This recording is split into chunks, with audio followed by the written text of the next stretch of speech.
would rather is an expression which shows preference or we use it to express choices. would rather یو اصطلاح دی او د دې لپاره استعماليږي چې کله موږ غواړو په دوو شیانو کې د یو شی انتخاب وشیو چې موږ په دوو شیانو کې کوم یو خوښوو او یا هم کوم یو ته ترجیح ورکوو او یا هم د انتخاب د ښودلو لپاره استعماليږي چې اوس راځو په مثالونو کې زده کوو. فارمول یې داسې دی د سوالیه لپاره would rather plus verb د منفي جملې لپاره would rather not plus verb او د بیانیې لپاره subject plus would rather استعماليږي. اوس راځو جملې ته. لکه څرنګه چې په تیر درسونو کې مو هم وویل کله چې would د جملې سر ته راسي د سوالیه په حالت کې موږ د دې لپاره چې موږ تلفظ ډیر طبیعي په نظر ورسیږي موږ would کولای شو would تلفظ کړو چې کله د جملې په سر کې وي د سوالیه په حالت کې.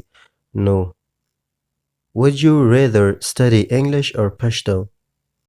آیا ته ترجیح ورکوې چې انګلیسي زده کړې که پښتو یا انګلیسي مطالعه کړې که پښتو؟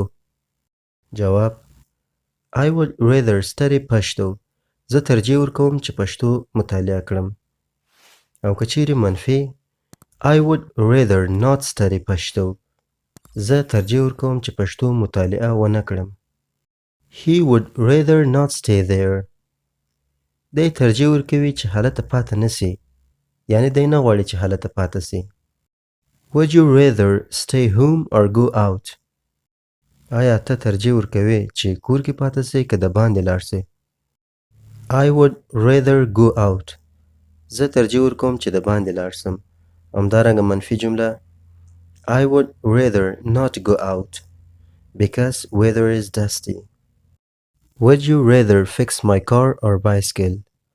آیا ترجیح ورکوي چې زما موټر جوړ کړي که زما بایسکل؟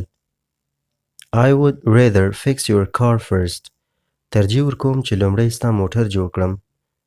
که چیرې منفي جمله یې کړو I would rather د rather پسې not ور اضافه کوو. I would rather not fix your car first. ترجیح ورکوم چې لومړی ستا موټر جوړ نه کړم. Would you rather visit Turkey or France؟ ترجیح ورکوي چې ترکیه ووینې یا ملاقات کړې که فرانسه؟ I would rather visit Turkey first. زه غواړم لومړی ترکیه ووینم. او همدارنګه منفي جمله I would rather not visit Turkey first. ترجیح ورکوم چې لومړی د ترکیه لیدنه ونه کړم. So now guys, as always, for our support, like the video and write an example in comment below. Till new lesson, have a nice moment. See you then.